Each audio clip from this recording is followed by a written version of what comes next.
pour permettre à tous les électeurs. Regardez. La CENI remercie les électeurs de s'être présentés tôt ce matin dans les bureaux de vote pour exercer leurs droits civiques. Elle relève néanmoins qu'il y a eu un retard dans le démarrage des opérations de vote dans quelques bureaux de vote repartis sur l'ensemble du territoire national. La CENI s'active à prendre en charge tous les problèmes se rapportant au vote. Des solutions et mesures idoines sont d'ores et déjà prises, comme le président de la CENI l'a mentionné hier dans son adresse. Tous les électeurs qui le souhaitent vont voter. Les bureaux de vote qui ont ouvert en retard fonctionneront durant 11 heures, tel que prévu par la loi, pour permettre à chaque électeur de voter jusqu'à ce que le dernier sur la file sera pris en charge. La CENI est en train d'investiguer des cas de méconduite dans certains de ses démembrements et des sanctions seront prises et annoncées incessamment. Par ailleurs, la CENI rappelle que faute d'avoir obtenu un duplicata, les électeurs dont les cartes sont devenues illisibles ou défectueuses doivent se rendre au site de vote situé à l'emplacement de leur centre d'inscription et ils seront pris en charge par le personnel de la CENI. La CENI exhorte enfin tous les électeurs à continuer de faire montre de patience en vue de s'acquitter de leurs devoirs civiques. Élection en RDC, on en parle. Le premier rapport de la mission d'observation électorale de la CENCO-SCC a rendu public son rapport partiel du déroulement des élections. Laetitia Louvoiseau. Jusqu'à 9h40, heure de Kinshasa, la MOE CENCO-SCC a exploité les rapports reçus de 22,1% de ses observateurs déployés dans les villes et chefs-lieux de territoire, en attendant les données provenant des observateurs déployés dans le secteur et chefferie. Les rapports attestent 31,37% des bureaux de vote non ouverts, 45,1% des bureaux de vote où les dysfonctionnements du dispositif électronique de vote DEV a causé l'interruption du vote, 9,8% de bureaux de vote où les observateurs ont été interdits d'accès, 7,84% des bureaux qui ont enregistré des cas de violence, dont 5,88% des cas de bureaux de vote saccagés, 3,92% des bureaux de vote où les scrutins ont été perturbés par la pluie, 1% des bureaux de vote où les électeurs admissibles au vote ont été empêchés de voter. Au regard de ce qui précède, la MOE CENCO-SCC recommande à la CENI de clarifier ce qu'elle compte faire pour les bureaux de vote non ouverts ou qui ont ouvert tardivement, considérant que le scrutin se déroule de 6h à 17h, heure locale, conformément aux articles 52 de la loi électorale et 64 des mesures d'application de la loi électorale. Le candidat à sa propre succession, Félix-Antoine Tshisekedi Tshilombo, s'est acquitté de son devoir civique. C'est marqué du 20 décembre de la commune de Kitambo, collège Saint-Georges, de salle centre de vote des circonstances à la grande satisfaction de cette municipalité. On va y revenir dans nos prochaines éditions. L'ancien vice-président de la RDC, actuel vice-premier ministre, ministre de la Défense nationale et ancien combattant Jean-Pierre Bemba Gombo a accompli ce mercredi du 20 décembre son devoir civique. Un reportage de Jean Pinjunji rendu par Laetitia Louvoiseau. Le vice-premier ministre, ministre de la Défense nationale et ancien combattant, Jean-Pierre Bemba Gombo a accompli son devoir civique dans l'avant-midi de ce mercredi 20 décembre 2023. Accompagné de son épouse, Jean-Pierre Bemba a voté au site de vote de l'Athénée de la Gombe à Kinshasa, la capitale de la République démocratique du Congo, et s'est dit confiant quant à la victoire du président candidat Félix Tshisekedi. Le Congo va gagner, insiste le vice-premier ministre, ministre de la Défense nationale. Il enrichit ensuite ses propos, on va laisser les Congos gagner et les urnes vont parler. Le peuple va accepter le résultat des urnes, nous sommes confiants, a lâché à la presse le vice-premier ministre Jean-Pierre Bemba à la sortie du bureau de vote. Bon vote, le Congo va gagner. Le Congo va gagner. Et on va laisser le Congo gagner. Les urnes vont parler. Et le peuple va accepter le résultat des urnes. N'est-ce pas? Nous sommes confiants. La République démocratique du Congo est à son 4e cycle électoral et pour la première, les élections se font à 4 niveaux, des présidentielles couplées aux législatives nationales et provinciales ainsi qu'aux municipales dans les chefs-lieux de province. Et de son côté, les candidats à la députation nationale à Lukunga et provinciale à Mongafula, Yves Kitumba Lubada s'est acquitté de son devoir civique, c'est à Kundele Mabanga, à l'école Epé Molende. Une fois de plus, on retrouve Laetitia Louvoiseau. C'est à l'école primaire Molende, au quartier Kindele Mabanga, dans la commune de Mongafula, que le candidat à la députation nationale à Lukunga et provinciale à Mongafula, Yves Kitumba Lubada, a accompli son devoir civique, accompagné de son épouse. Kitumba affirme avoir voté dans la sérénité au site des votes de Kindele Mabanga. Yves Kitumba Lubada, confiant en sa victoire et celle de Félix Tshisekedi, il affirme que le Congo va gagner à tout prix. Il ne s'est plus passé inaperçu. Quelques électeurs qu'il a rencontrés sur son schéma de vote l'ont affirmé que les urnes ont été explosées comme promis.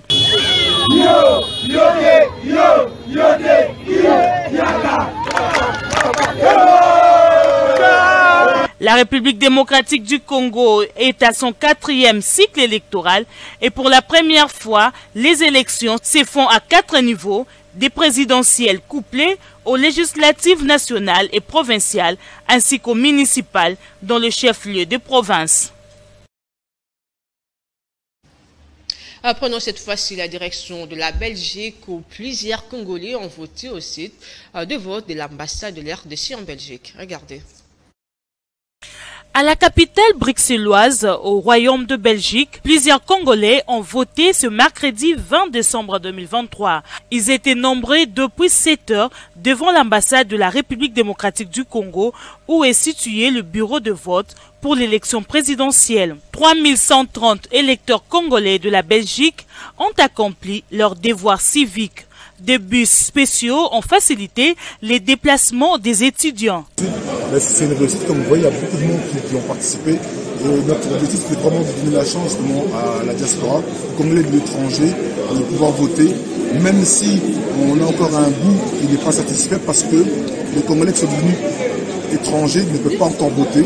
Et ça, peut-être un autre combat qu'on fera plus tard parce que ces Congolais-là participent au développement du Congo et aimeraient aussi choisir leur chef d'État et leurs députés. Mais en attendant, c'est un test. Les Congolais qui sont restés Congolais ont pu voter, ils sont venus de manière massive, de manière ordonnée. Tout se passe dans le calme, tout se passe dans le respect de la démocratie et voilà. Moi, je ne pense encore, mais je vais voter à tantôt là. Bientôt là, je vais voter. Avant le froid, j'ai décidé de venir à l'ambassade de Belgique en 6 jours pour remplir mon devoir civique. Oui, cela a été fait et sans problème en tout cas. Oui, en tout cas, le scrutin se déroule très bien. En tout cas, en tout cas, j'ai été surpris de la rapidité et de la compétence des agents de la CENI. Je me suis fait enrôler au pays, précisément au Kasaï oriental. je suis là, j'ai pu voter, on m'a donné l'opportunité de voter mon président. Alors tout se passe pratiquement bien. Parfois c'est un peu lourd par rapport à certaines machines, mais ça va. Je me suis enrôlé à Kinshasa et aujourd'hui je suis pointé. On m'a fait voter par dérogation, je viens de terminer mon vote. 24 heures avant la tenue générale des élections en République démocratique du Congo, le président Félix-Antoine Tshisekedi Tshilombo a inauguré le centre financier de Kinshasa, un complexe immobilier construit dans la commune de Lagombe, à proximité du ministère des Affaires étrangères et qui va abriter certains bureaux étatiques à caractère financier. Le reportage de nos confrères de la présidence. Une infrastructure à la hauteur des ambitions que nourrit la République démocratique du Congo. Le centre financier et de congrès de Kinshasa, c'est cette réalisation qui vient pérenniser les grandes réformes initiées par la RDC dans le domaine des finances. La grande salle de congrès, qui sera désormais le théâtre de rencontres internationales d'envergure, a accueilli la cérémonie d'inauguration du bâtiment présidée par le chef de l'État Félix-Antoine Tshisekedi, porteur de la vision à la base du projet. Les partenaires turcs, notamment l'entreprise Milvest qui a réalisé l'ouvrage, ont au moment des discours salué le développement rapide de la RDC sous l'impulsion du président Tshisekedi. Une vocation de grandeur soutenue par de nombreuses réformes de finances publiques énumérées par le ministre de Finances qui s'est félicité de l'accomplissement du projet. 18 mois de travaux, un pari totalement fou, pourtant réussi avec brio, grâce à une main-d'œuvre congolaise qui aura bénéficié de qualifications capables de réduire sensiblement la dépendance à l'expertise étrangère. Pour tenir ce délai historique dans le domaine de la construction, les équipes ont déversé chaque semaine l'équivalent d'une piscine olympique de béton sur les chantiers.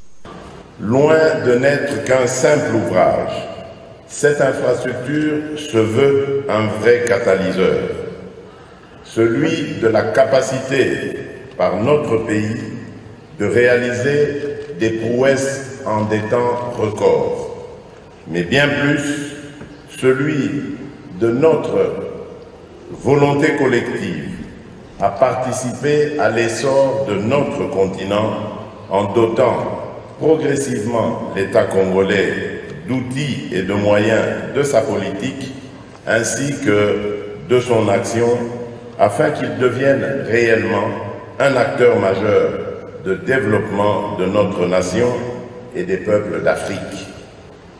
Le Premier ministre de la République de Sao Tomé et Principe a assisté à la cérémonie de remise de cadeaux au chef de l'État Félix-Antoine Tshisekedi en reconnaissance de son impulsion avant que l'assistance ne soit invitée à la coupure du ruban symbolique agrémenté par des feux d'artifice.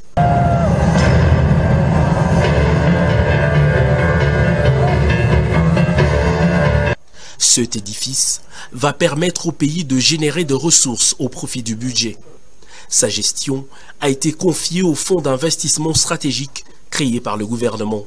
Le bâtiment va abriter les ministères de Finances et du Budget ainsi que d'autres services comme celui de délivrance de cartes d'identité nationale. Une seconde livraison de bâtiments sur ce site est prévue en juin 2024 avec un hôtel 5 étoiles de 19 niveaux. Poursuivons dans la même registre, le bâtiment construit à l'Université pédagogique nationale UPNASIG a été également inauguré par le président de la République. Il mangeait commentaire.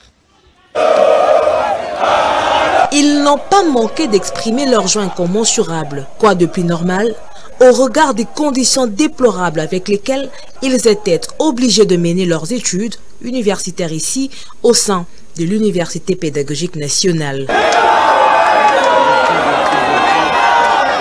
Hier délabré, aujourd'hui innové, plus de 60 ans après sa création, grâce à la vision du chef de l'État et grand chancelier des universités et instituts supérieurs dans le secteur de l'enseignement dans son entièreté.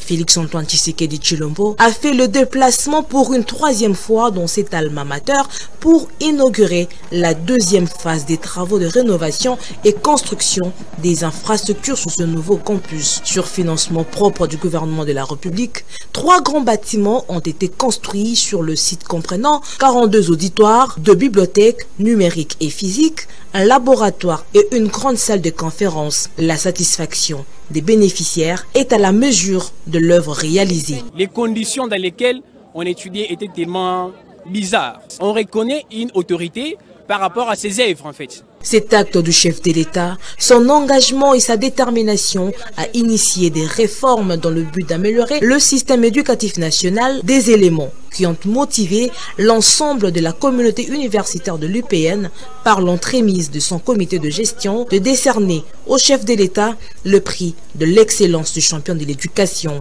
Sur proposition du département des sciences de l'éducation, les conseils extraordinaires de la faculté de psychologie et sciences de l'éducation entendus à la matière, nous vous décernons le prix d'excellence du champion de l'éducation pour avoir placé l'homme au centre de votre action.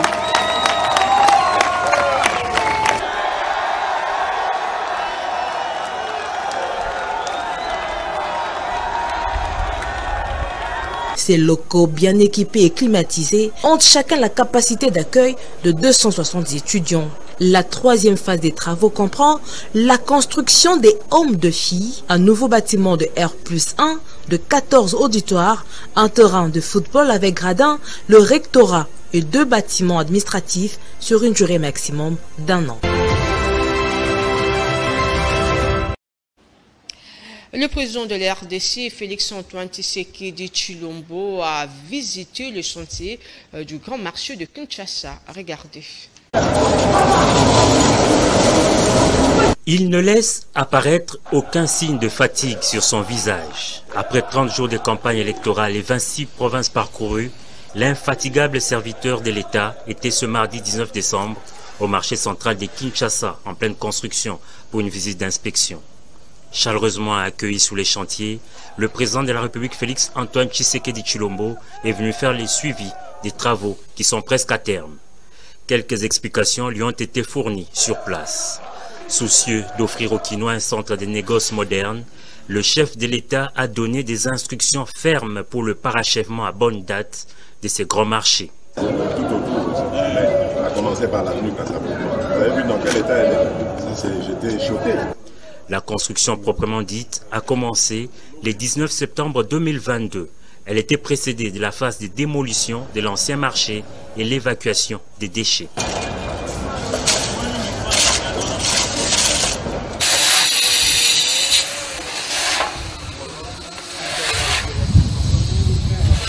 Établi sur une superficie de 92 mètres carrés, le marché communément appelé Zando est présentement constitué de 650 magasins et 80 étals. Construit en début des années 70 pour une capacité d'accueil de 3500 personnes, le nouveau marché central de Kinshasa devra accueillir d'ici l'an prochain près de 200 000 personnes, vendeurs et acheteurs compris.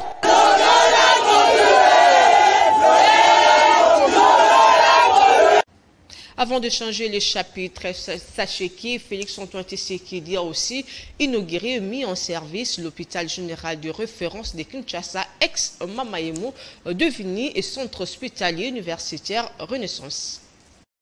Personne n'aurait imaginé qu'après 111 ans, Félix-Antoine Tshisekedi Tshilombo donnerait à l'hôpital général de référence de Kinshasa ses lettres de noblesse à l'image d'un grand comme le Congo démocratique. Ce petit dispensaire destiné jadis aux indigènes assurait des soins ambulatoires à la population autochtone noire de Léopoldville a été caractérisé pendant de longues années par une période marquée par un délabrement accru qui a conduit à la vétusté et au vieillissement de l'ouvrage.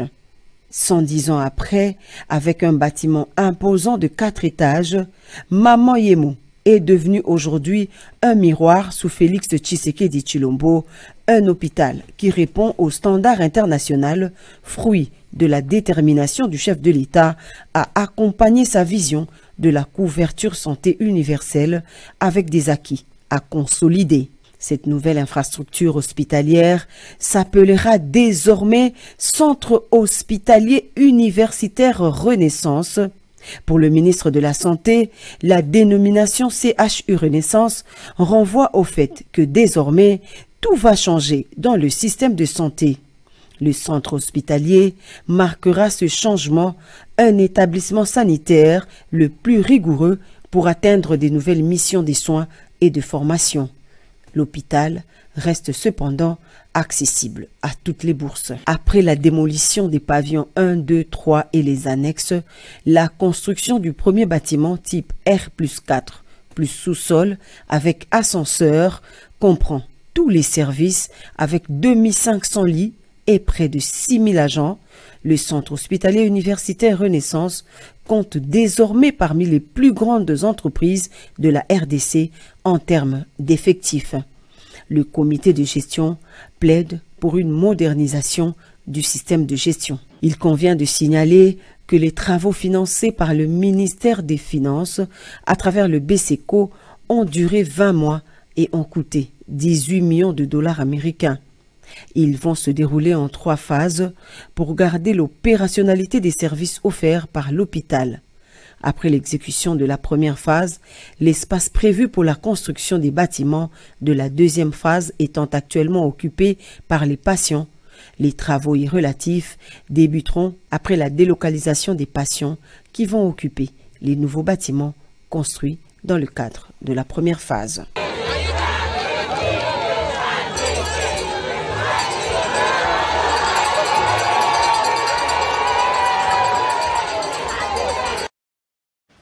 Je l'avais dit tantôt, le candidat à sa propre succession, Félix-Antoine Tshisekedi, s'est acquitté ce mercredi de son devoir civique. Les images nous est parvenir grâce aux efforts de nos confrères de la presse présidentielle. Regardez. C'est l'expression d'une démocratie qui prend ses marques et s'installe solidement dans un pays autrefois caricaturé à l'international. Contrairement aux prophéties de malheur, le 20 décembre 2023 est bien le jour de vote en République démocratique du Congo. Comme un peu partout au pays, ce centre de vote installé à l'école Saint-Georges de Kintambo a été assiégé dès les premières heures de la journée par de nombreux électeurs qui ne souhaitaient qu'une chose, accéder au bureau de vote pour élire leur candidat. Ce centre, c'est aussi celui indiqué par la CENI au président de la République pour accomplir l'acte citoyen. Au milieu d'une foule d'électeurs surexcités, Félix-Antoine Tshisekedi, en compagnie de son épouse, la distinguée Denise Nyakeru Tshisekedi, a eu du mal à se frayer un chemin pour rejoindre le bureau. Une fois à l'intérieur, le candidat à sa propre succession entame la procédure, de l'enregistrement au passage à l'urne en passant par l'isoloir, suivant les instructions des agents de la CENI.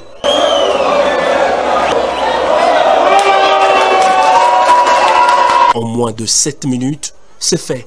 Le chef de l'État a bien accompli son devoir patriotique. Au sortir du bureau de vote, c'est un Félix-Antoine Tshisekedi confiant et visiblement très heureux de constater que ce partisan ne l'ont pas que suivi pendant les meetings. Ils ont aussi fait le déplacement de centre de vote pour concrétiser leurs intentions de lui offrir un second mandat. Délai ténu, participation massive, défis logistiques surmontés avec courage, la RDC est en train de réussir un pari. Le peuple, à ce jour, scellé démocratiquement son sort dans les urnes. La CENI ne fera sans doute que constater la volonté du souverain primaire exprimée ce 20 décembre 2023. Poursuivons ces journaux avec cette information à l'occasion de la journée mondiale de la lutte contre le VIH-Sida. Célébré le 1er décembre de chaque année que le comité de l'ONATRA de lutte contre les sida a organisé une cérémonie d'échange au siège du conseil d'administration situé de la commune de la Gombe, une campagne de sensibilisation couplée au dépistage. Reportage de Nassim Yanda et Choumi Kassiama.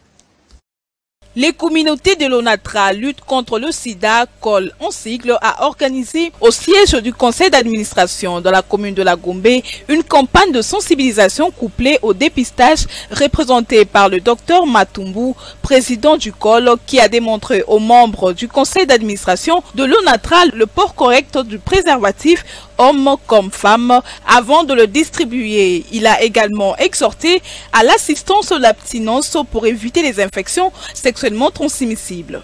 Nous sommes venus les sensibiliser par rapport à cette pathologie qui a pourvu les familles, qui qui appauvrit les communautés, mais qui appauvrit aussi nos entreprises. Nous leur avons parlé des aspects généraux, des modes de transmission, des modes de prévention de la lutte contre le VIH-Sida.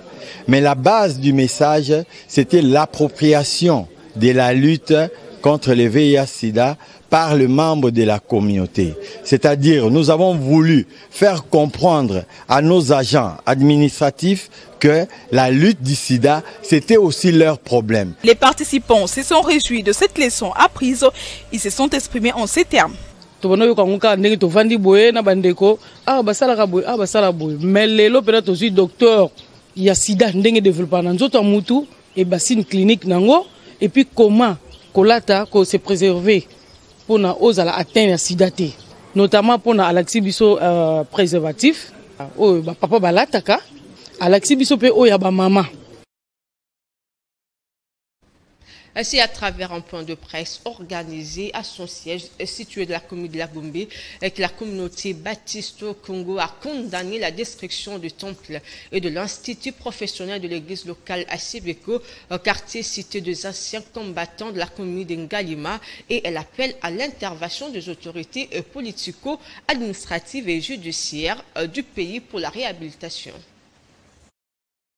Après les actes de vandalisme de l'église Sébéco le vendredi 15 décembre dernier, suite à une altercation entre Franck Diongo, président du parti politique Mouvement Lumumbiste Progressiste et le membre de Force du Progrès de l'UDPS, que le secrétaire général et représentant légal de la communauté baptiste au Congo, Anderson Mouimbu, ainsi que le pasteur de cette communauté, ont organisé un point de presse pour condamner avec la dernière énergie la destruction du temple et de l'institut professionnel de l'église locale Sébéco, située au quartier ancien combattant dans la commune d'Ongalema, qu'elle juge inacceptable et intolérable que son temple fasse l'objet de actes de vandalisme. Nous, les concernés, les CC, 15e communauté baptiste du Congo, nous avons pensé que nous devons donner certaines précisions, car il y a aussi des déclarations qui se contredisent. La CEVCO, l'ECC 15e communauté baptiste du Congo, fait partie de l'ECC. Les volets politiques appartiennent à l'ECC. Nous, pour ce qui nous concerne, notre objectif, c'est la réparation des dégâts causés, des préjudices causés. Or, puisque nous sommes en train de poursuivre cette déclaration, nous n'aimerions pas, à ce stade, que les gens puissent citer, donner des responsabilités. Vous avez vu même dans la déclaration officielle de la CEVCO, nous avons dit ceci, que la justice puisse déterminer les responsabilités et nous allons nous en tenir aux responsabilités qui seront dégagées par la justice. Mais si dès lors, il y a des gens qui citent déjà des responsabilités, cela peut nous causer du tort quand nous irons en justice, par exemple. Parce qu'au fait, dans tout ce que nous sommes en train de faire, nous aboutirons à la justice. C'est l'essentiel de l'actualité, une édition qui était consacrée essentiellement à la tenue des élections en République démocratique du Congo. À tous et à toutes, merci pour votre attention soutenue. Merci également à l'équipe technique qui nous a accompagnés, à l'équipe rédactionnelle de Kanakin Télévision. Si Dieu voulant, je vous retrouve dans les prochains jours, mais entre-temps, avant de programme sur nos antennes. Au revoir.